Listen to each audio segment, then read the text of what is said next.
Howdy, folks. This is Big Sam. And how many times have you seen a Mosin Nagant 9130 rifle like these two here at a gun store or a pawn shop, and you thought, wow, there's a really horrible, cheap junk rifle?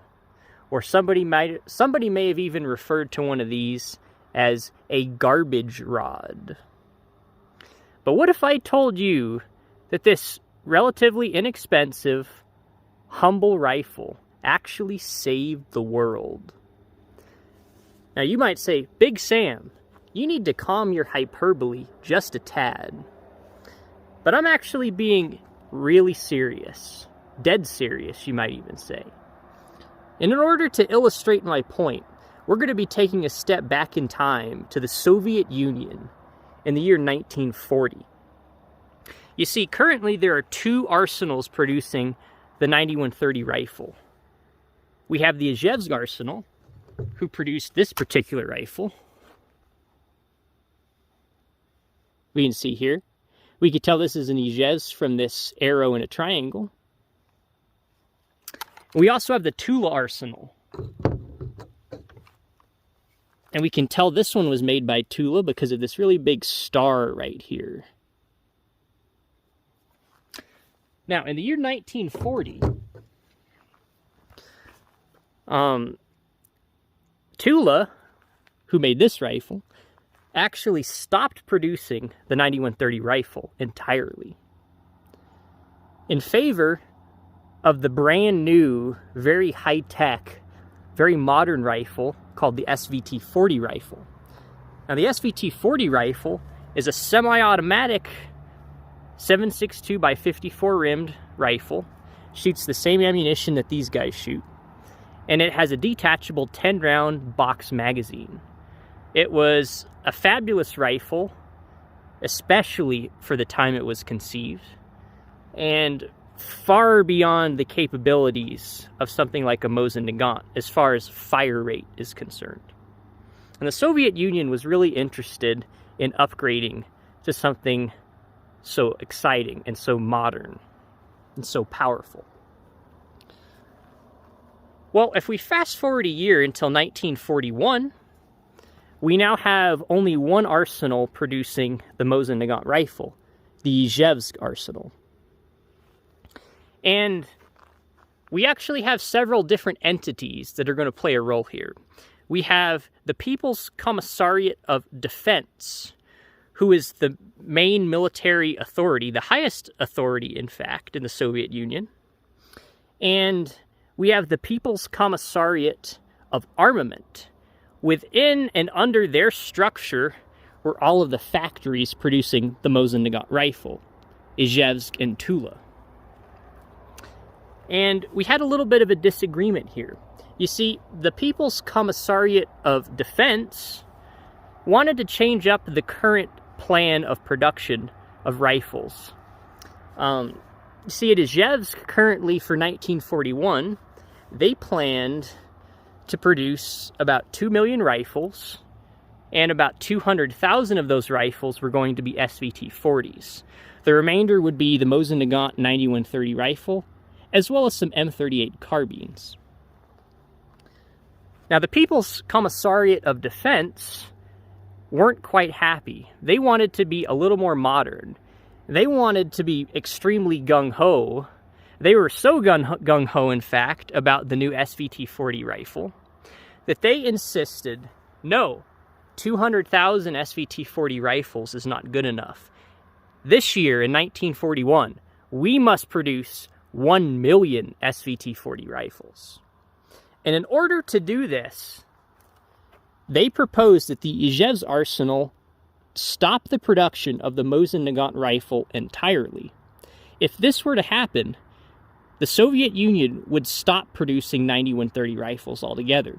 Because you remember, the Tula arsenal was not producing Mosin Nagant rifles. They had stopped production the previous year.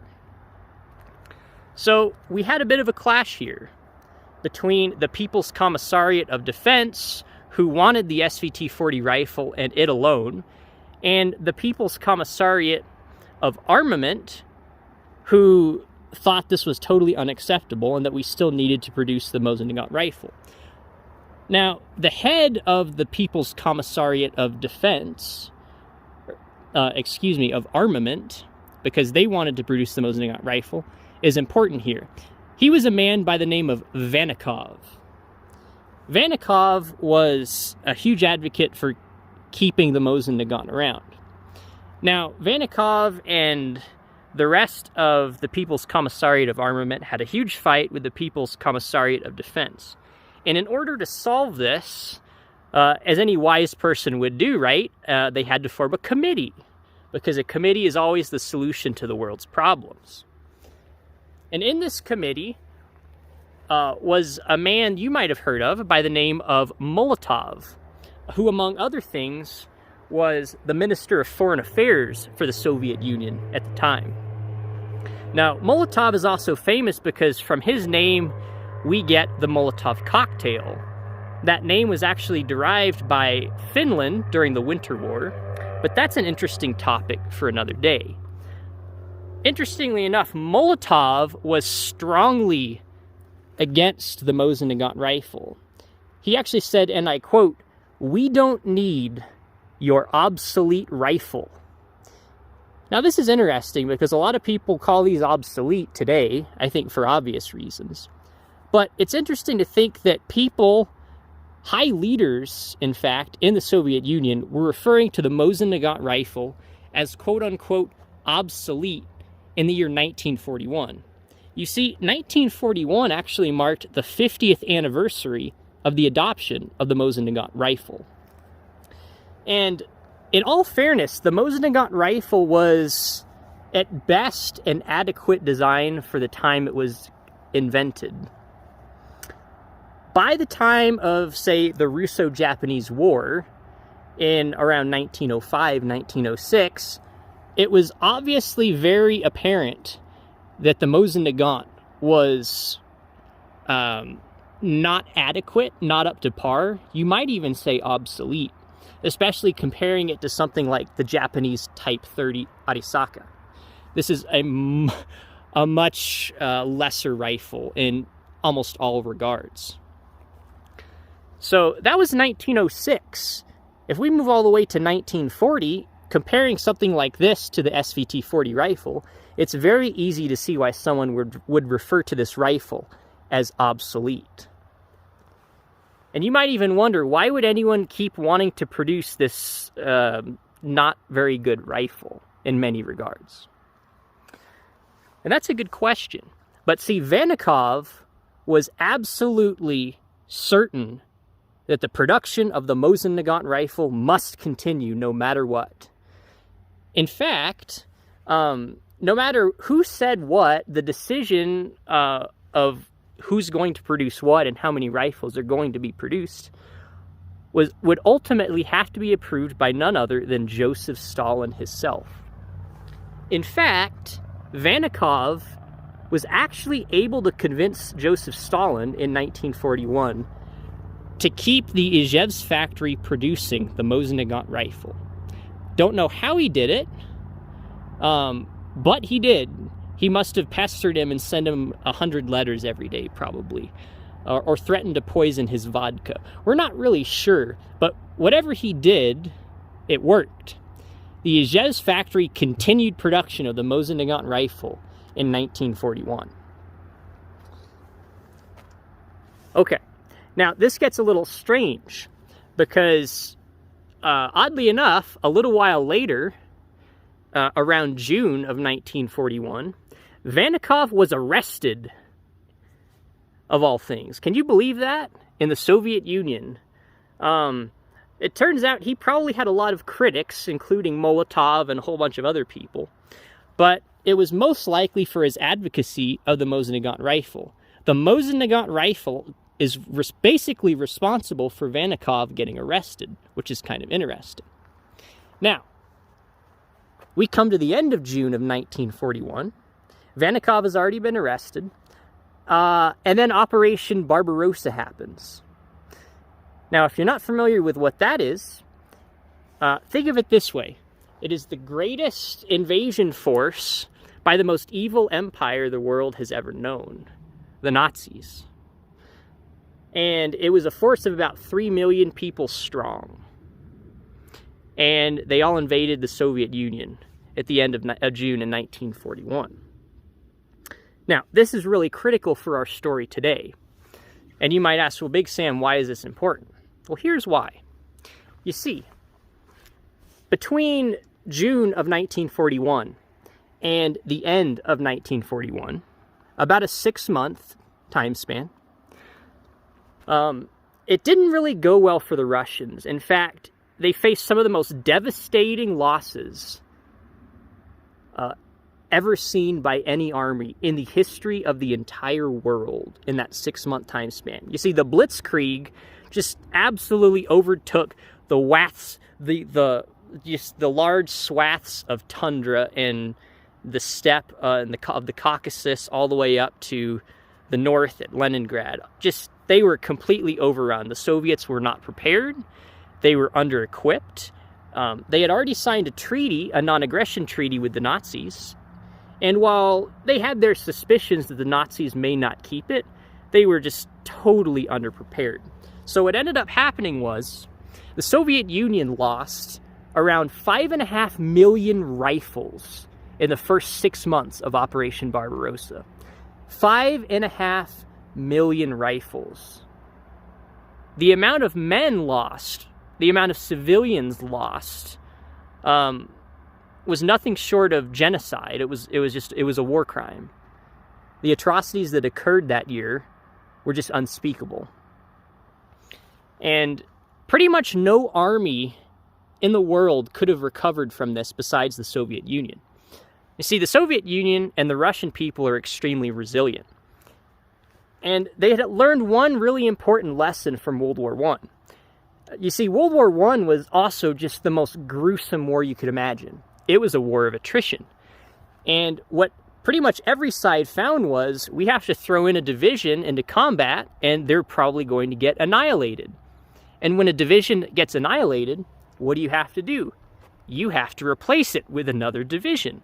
So the Soviet Union actually realized from World War I that the only way to fight modern combat, because it was going to be so gruesome and so horrible, would be to constantly replace your entire army over and over, and to keep doing it and have a better ability to do it better, faster than your opponent. That was the key to victory. And they realized that. And I believe Stalin realized that, which is probably why he kept this rifle into production. Now, we come to our point today. Let's say hypothetically that production of the Mosin Nagant rifle at the Izhevsk arsenal stopped in 1941 in favor of the SVT-40. They would have had to completely retool their arsenal. Now, the SVT-40 was a much more complicated, much more expensive gun to produce than the Mosin Nagant rifle, and it took way longer to produce. So, having to replenish 5.5 million rifles of all types with just the SVT-40 would not have been possible at all. And this is really the issue here, because had that happened, the only rifle that the Izhevsk and Tula arsenals would have been producing really was the SVT-40. The Mosin Nagant production would have stopped entirely. And if you have to constantly replace divisions upon divisions as you face catastrophic losses of millions of men, as the Soviets did in 1941 and 1942, how do you do that if you're not producing a rifle that you can arm people with quickly and cheaply? You don't. You simply don't. If the Mosin Nagant production had stopped in 1941, I firmly believe that the Soviet Union would have faced total collapse, we would say. There would have just been no way to rearm people. They had the manpower. They had millions upon millions of people they could have just kept sending to the front. The issue here is, what do we arm them with? Well, if you weren't producing this rifle, nothing. The Soviets would actually have had to retool their arsenals, because they would have known better than anyone that, oh no, we need to rearm millions of people. We need to start up production again of the Mosin Nagant. Well, if they had stopped production of this rifle, there would have been really no good way to do that in the time span that they needed to. By the time they would have been able to retool their factories with the Mosin Nagant rifle and start producing, I firmly believe the Soviet Union would have collapsed. The other issue here is that the Tula arsenal, which produced this rifle, actually shut down, and they had to move it far east to a place called Midnagorsk. And the reason for that was, if you look on a map, Tula is fairly close to Moscow, and we know that Operation Barbarossa, when it happened, the Nazis got pretty close to Moscow. In fact, they were knocking on the doors. So they actually had to evacuate one of their two factories entirely. So it was a very horrible time to be alive, especially if you were a Russian. And it's really humbling to think about the fact that Vannikov was so persistent in making sure the Soviet Union kept producing this rifle, really ensured that the Soviet Union would be able to recover and withstand those horrific losses that they saw in 1941. Now, this particular rifle is really special to me. This is actually my first Mosin Nagant rifle. And we can see here, this is a 1942, and there's really nothing too special about it. But to me, that in itself is really special, 1942.